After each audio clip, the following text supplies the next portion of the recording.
नमस्कार, मैं हूं आपके साथ हिमानी नैथानी और आज एक बार फिर से मैं बात कर रही हूं अहमदाबाद में हुए विमान हादसे की। सबसे पहले मैं सुबह से लेकर अभी तक की जो अपडेट है फटाफट से वो आपको बता देती हूं, क्योंकि आज प्रधानमंत्री नरेंद्र मोदी अहमदाबाद पहुंचते हैं सुबह सुबह। वो वहां जाकर जो क्रैश साइट है, सुबह 8:30 बजे का वक्त था जब प्रधानमंत्री नरेंद्र मोदी क्रैश साइट पर पहुंचते हैं। 20 मिनट का वक्त जब वो यहाँ पर बिताते हैं, देखते हैं, मुआयना करते हैं कि किस तरीके से यह हादसा हुआ, क्या हुआ, एग्जैक्ट कौन सा वो पॉइंट था जहाँ पर आकर वो गिरा। उस हॉस्टल में भी गए जहाँ पर दरअसल विमान का जो हिस्सा है कुछ वो वहाँ पर फंसा हुआ है, धंसा हुआ है, और किस तरह से जो इमारत है उसको नुकसान पहुंचा। ये वो हॉस्टल की मेस जहाँ पर जो डॉक्टर्स हैं वो उस वक्त वहाँ पर लंच कर रहे थे, क्योंकि वो लंच टाइम था।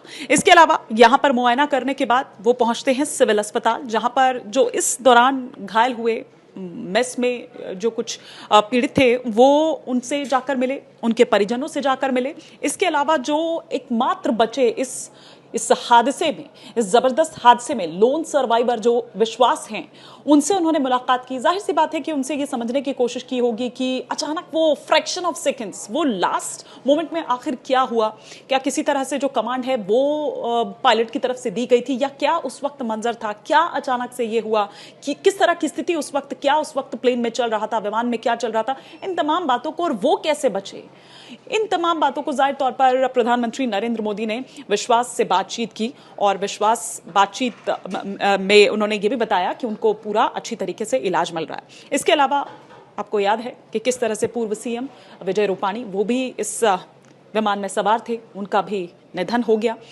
प्रधानमंत्री नरेंद्र मोदी ने एक्स पर पोस्ट तो किया ही उनको लेकर, लेकिन साथ ही साथ वो वहां जाकर उनकी पत्नी से मुलाकात उन्होंने की, अपनी संवेदनाएं जो हैं वो व्यक्त की। आपको बता दें कि विजय रूपाणी अपनी पत्नी को ही लेने के लिए, अपनी पत्नी और बेटी से मिलने के लिए, दरअसल उनको लाने के लिए, वापस लाने के लिए वो अहमदाबाद से रवाना हुए थे लंदन के लिए, लेकिन वो पहुंच नहीं पाए। इसके अलावा एयरपोर्ट पर ही प्रधानमंत्री नरेंद्र मोदी ने एक बैठक ली, समीक्षा बैठक जो है वो वहां पर ली। लेकिन इन तमाम बातों के बावजूद, अब ब्लैक बॉक्स भी मिल गया है, मैं उस पर आ रही हूं, इन तमाम बातों के बावजूद जो एक सवाल खड़ा है वो ये कि आखिर ये हादसा कैसे हुआ, इसमें गलती किसकी थी। क्या मौसम वजह बना, जो कि ऐसा कुछ दिखाई देता नहीं है। फिर क्या पायलट की किसी तरह की कोई लापरवाही या कोई चूक यहां पर इस तरह की हो गई, या फिर कोई टेक्निकल एरर था। ये तमाम वो बातें हैं जिनका पता लगना अभी बाकी है, जिसके बारे में हर कोई जानना चाहता है, क्योंकि ये हादसा अब तक के हुए जो दुनिया में हादसे हैं वो सबसे बड़ा विमान हादसा बताया जा रहा है। और इस विमान की अगर मैं बात करूं तो ये अब तक सबसे सुरक्षित विमानों में इसकी गिनती होती थी, लेकिन ये जब विमान हादसा होता है, हालांकि इस तरह का अगर मैं ड्रीम लाइनर की बात करूं तो ये पहला इस तरह का हादसा है, तो ये भी एक जांच का विषय है, ये भी एक तमाम चीजें जो हैं उनको टटोला जाएगा, रिसर्च की जाएगी। लेकिन ये अपनी जगह जो मुंह बाएं यहां पर खड़ा है, प्राथमिकता तो ये थी कि ब्लैक बॉक्स मिले, क्योंकि उसी के जरिए आपको पता चल पाएगा कि क्या एग्जैक्टली हुआ था। ब्लैक बॉक्स बरामद कर लिया गया है। अब ये माना जा रहा है कि उसका जो महत्वपूर्ण डेटा है उसको डीकोड किया जाएगा, लेकिन इतना आसान नहीं है। इसको डीकोड करने में वक्त लग सकता है, हफ्ता भी लग सकता है, महीनों भी लग सकते हैं।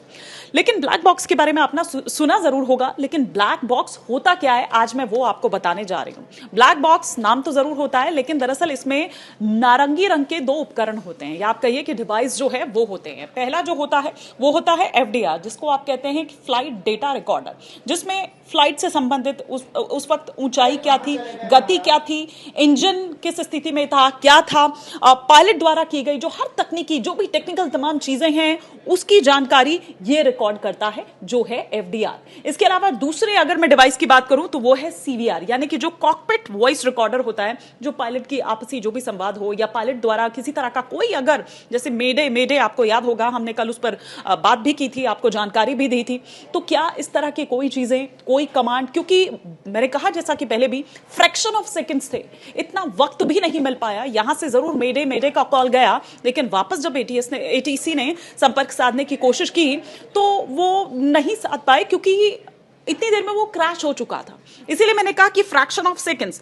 लेकिन आप ये देखिए, कि ये क्या करते हैं मैं ये बता रही हूँ। तो ये एक एफडीआर के बारे में मैंने आपको बताया और एक सीवीआर के बारे में जो बता रही हूँ, ये कंट्रोल टावर से जो रेडियो संपर्क है। इसके अलावा कॉकपिट की जो अन्य आवाजें हैं, जो भी बात कर रहे हो उस वक्त क्या चल रहा था, इस चीज को रिकॉर्ड करते हैं। मैं अगर अमेरिकी संस्था की अगर बात करूं, नेशनल ट्रांसपोर्टेशन जो सेफ्टी बोर्ड है, उसके अनुसार ब्लैक बॉक्स में लगातार 25 घंटे तक की जो उड़ान की जो भी इंफॉर्मेशन है वो आपको इसके जरिए मिल सकती है। और अहमदाबाद हादसे की जानकारी की अगर बात करें तो उसमें ये बहुत ही महत्वपूर्ण भूमिका निभाएगा। जैसा कि पहले भी मैंने कहा, तकनीकी खराबी थी, पायलट की कोई यहां पर चूक हो गई या क्या रहा, मौसम कोई वजह रही, ये अपने आप में एक बड़ा सवाल यहां पर है। और इसके अलावा एक्सपर्ट्स जो कह रहे हैं कि टेक ऑफ के बाद आप तुरंत बाद देखिए, ये बताया जा रहा था कि जो उसकी स्पीड है वो उस तरह से बढ़ नहीं पाई जिस तरह से वो एकदम स्टक हो गया।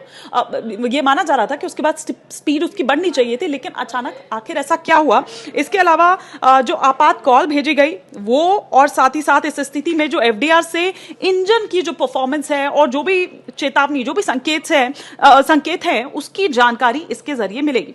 जबकि सीवीआर में अगर बात करूं तो उस मोमेंट में किए गए जो भी प्रयास है या जो भी संवाद है उसके बारे में आपको बताएगा। अब जांच कैसे होती है मैं आपको थोड़ा सा ये यहां पर बता देती हूं। दरअसल ब्लैक बॉक्स मिलने के बाद उसे भारत की जो विमान दुर्घटना जो भी जांच ब्यूरो है उसके पास भेजा जाता है, या फिर कोई इंटरनेशनल जो प्रयोगशाला है, जो लेबोरेटरी है, वहां पर भी भेजा इसको जा सकता है। अगर डिवाइस डैमेज है तब तो जो भी उसमें मौजूदा मेमोरी है आप उसको दूसरे सिस्टम में ट्रांसप्लांट कर सकते हैं। फिर उसके जरिए जांच प्रक्रिया में जो उड़ान डेटा है और ऑडियो है उसको एक साझा जो टाइमलाइन है उसमें मिलाया जाता है, उसका मिलान किया जाता है, और एटीसी जो रिकॉर्ड है और रडार का जो